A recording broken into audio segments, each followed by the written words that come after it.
Hi, we have prepared 2020 GCE level physics practical just for you. It's a very simple practical and I'm sure you can nail it. So if you want more videos, remember to watch out for this space. Now today we'll go through the physics portion. Now here says that when a mass is suspended from a spring, the spring stretches so that the length of the spring increases. This increase in length is known as extension, and you will use the apparatus shown in figure 1.1, which is this one, to determine the extension of the two springs as different masses are suspended from them. This is the setup, and I'm going to show you from over here.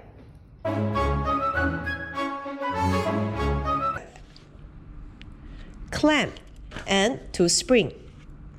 Of course, they have an empty mass holder, which is this one over here.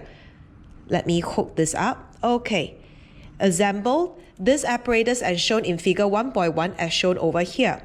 Now, they say add both 50-gram masses and both 100-gram masses to the spring holder.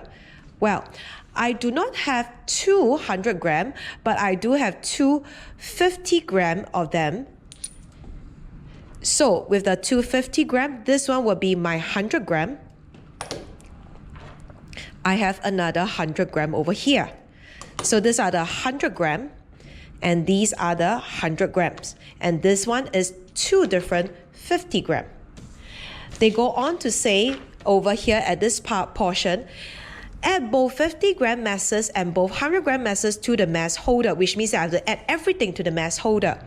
This is the mass holder, and let's start to add all of them into the mass holder now.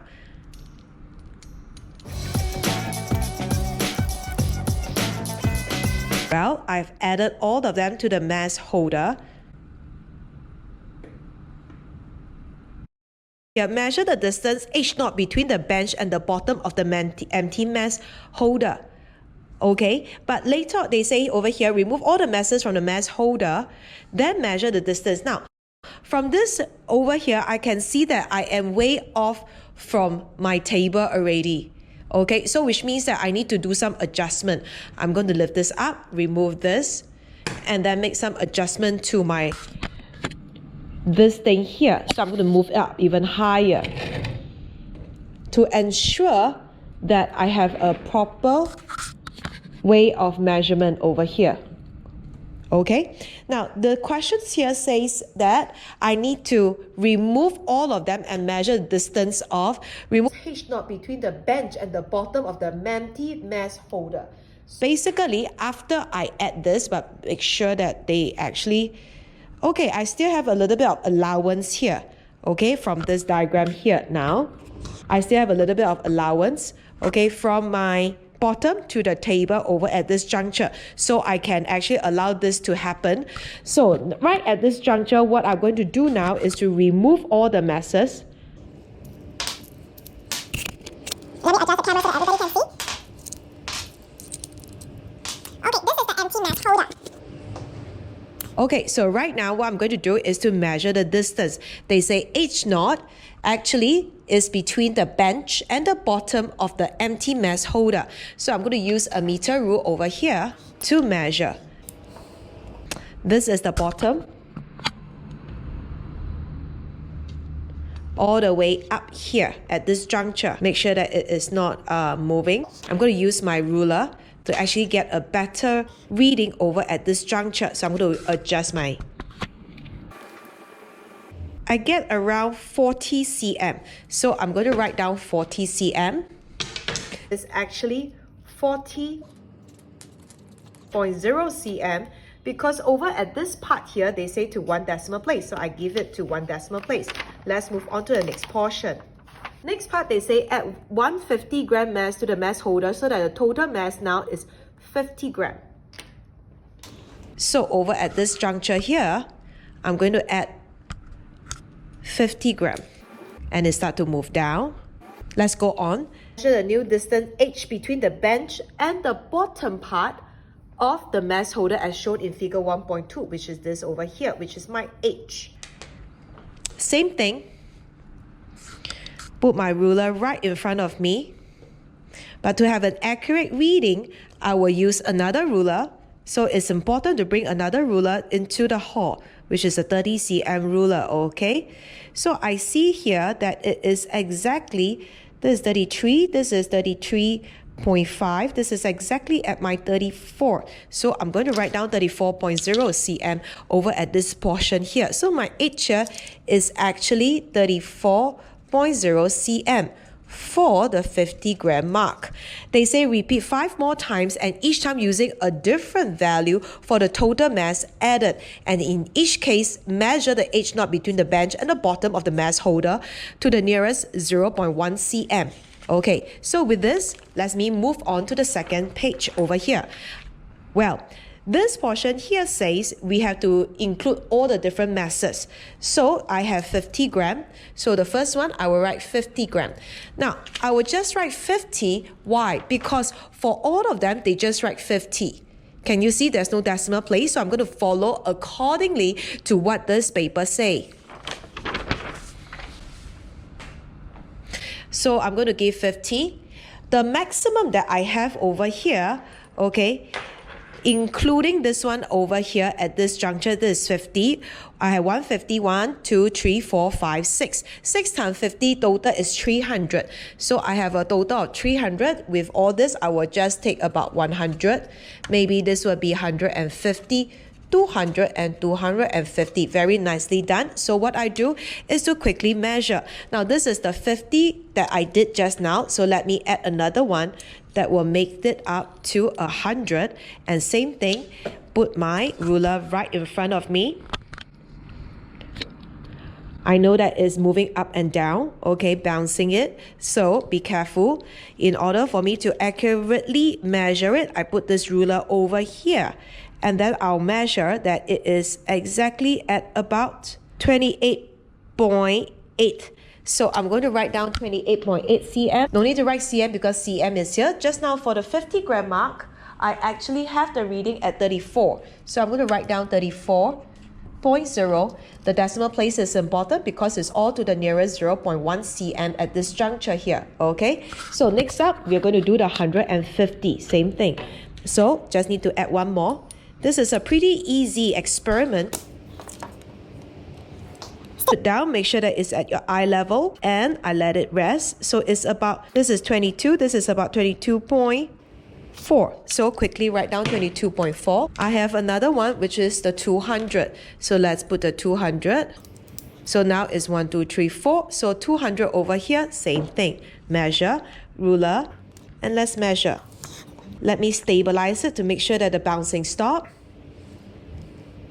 And it's about, make sure that it's aligned. It's about 17.8. So I'm going to write down 17.8. 2 more to go. I don't even need a lot of preparation for this experiment for the physics portion. It is really and relatively simple. Let it stop.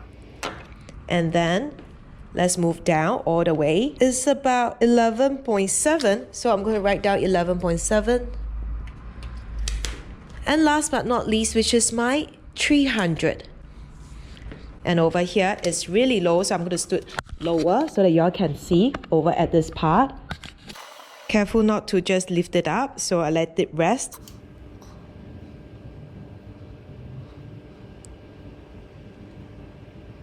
$5.5.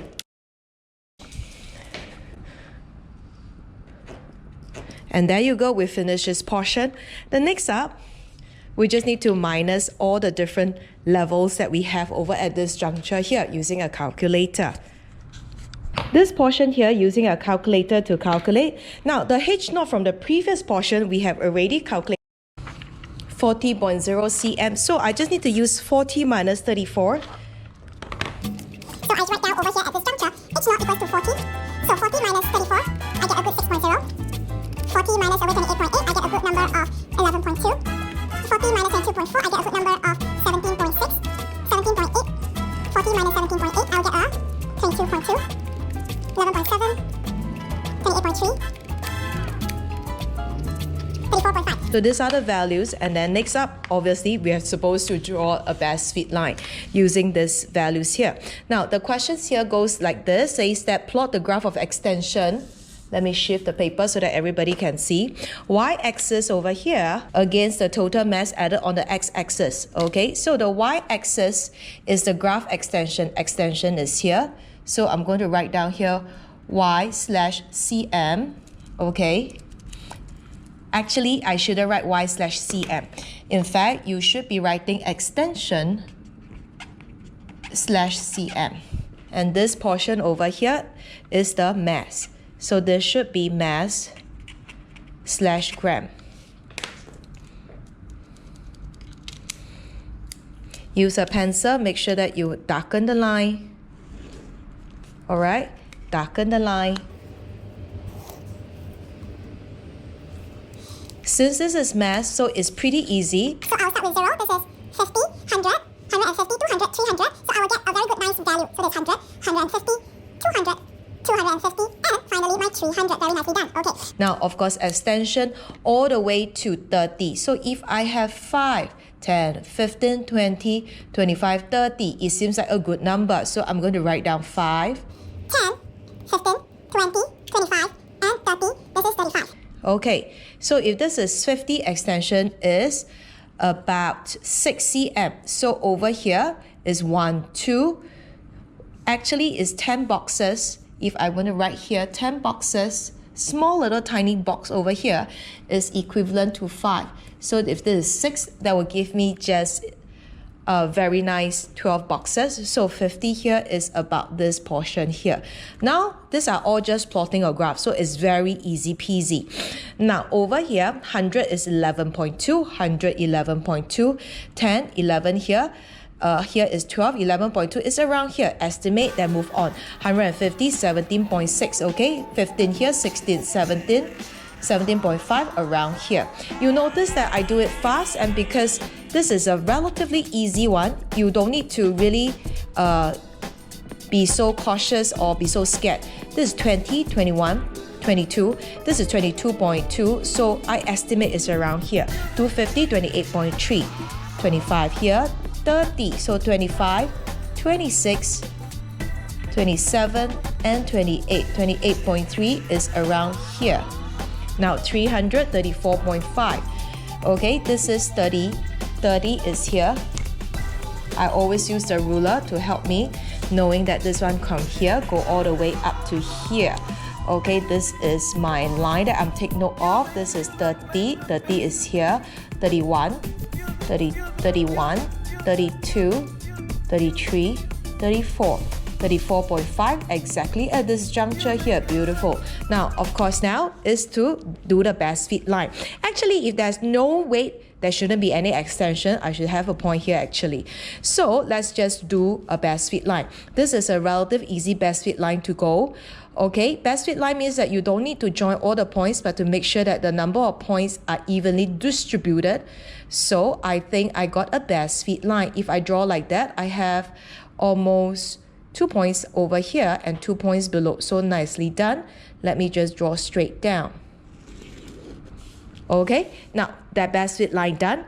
And of course here is a little bit off. Let me just clean this a bit away so that we get a perfect nice line. Please clean better than me, okay? Make sure that it is clean neatly. Okay, now next part, of course, to find the gradient. Now to find the gradient, this portion here for the best fit line, if you're still not sure, we do have a video that will help you. So I'm going to take this point, write down the coordinate. Coordinate is x, then y. So over here is 300. I'll take this point, 300, and this point over here is not 35, but it's actually 34. 300 as the coordinate, 34 as the y.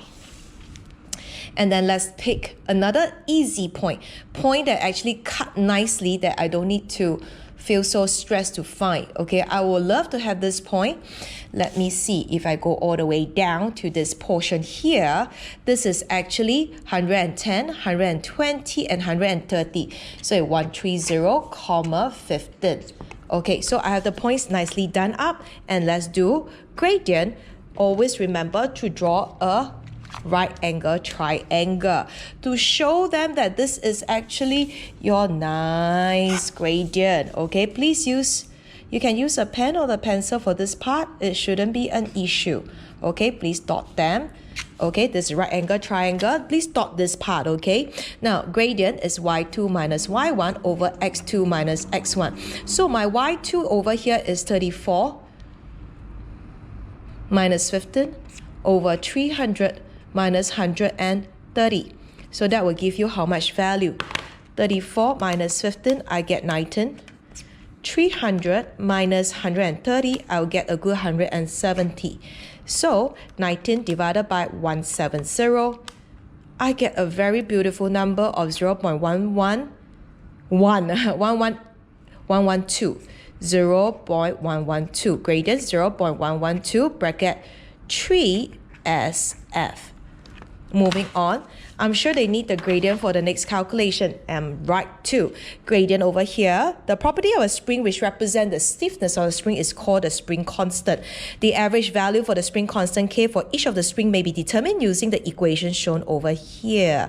Gravitational field strength G is this. Use this equation and your answer from D part 2 to determine a value for K, given your answer to two significant figure. So gradient equals to 2G. Gradient, I will copy the thing down. Gradient equals to 2G over K. Gradient here is 0.112. So I'm going to write down 0.112 equals to 2G. Your G is actually this value. Substitute inside 0.0098 over K.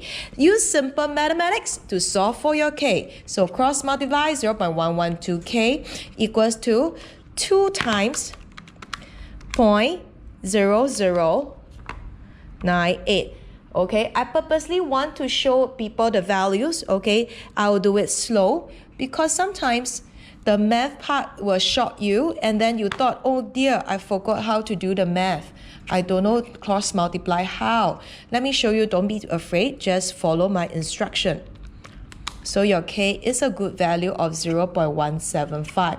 0.175, and there you go. I finished this portion of the calculation.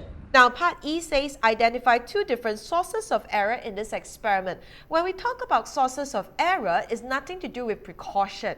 In fact, sources of error is often due to the setup of the entire experiment. So what is the one source of error that actually happened? Well, if you notice just now, they asked you to place the meter rule directly beside the bottom of the mass holder. In fact, it is quite impossible, or to be exact, it is not accurate to place the meter rule just beside the mass holder because the width of the mass holder is protruding out. So source of error 1. Meter rule cannot be placed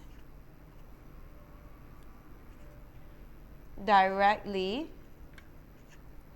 beside the bottom of the mass holder due to the width of the mass. Okay, I overflow to the next line. So what is the next improvement? So I'm going to write down the improvement at this part over here. The improvement, if you notice in the entire experiment, I actually use a plastic ruler to stick at the side to measure the exact height. So we can actually stick a pointer to the base of the mass holder. How about the source of error 2? Well, it's got to do with our meter rule. Now, it is quite difficult to hold the meter rule perpendicular to the bench itself, especially if we are not sure if our bench is actually straight or perpendicular. So source of error 2, it is hard to hold the meter rule perpendicular to the bench. And what is the improvement? Let me write over here. We can actually use a pair of set squares to ensure the ruler is perpendicular to the bench. So it is important that we bring in our sets of mathematical instruments during our practical. So with that, we've finished the physics practical.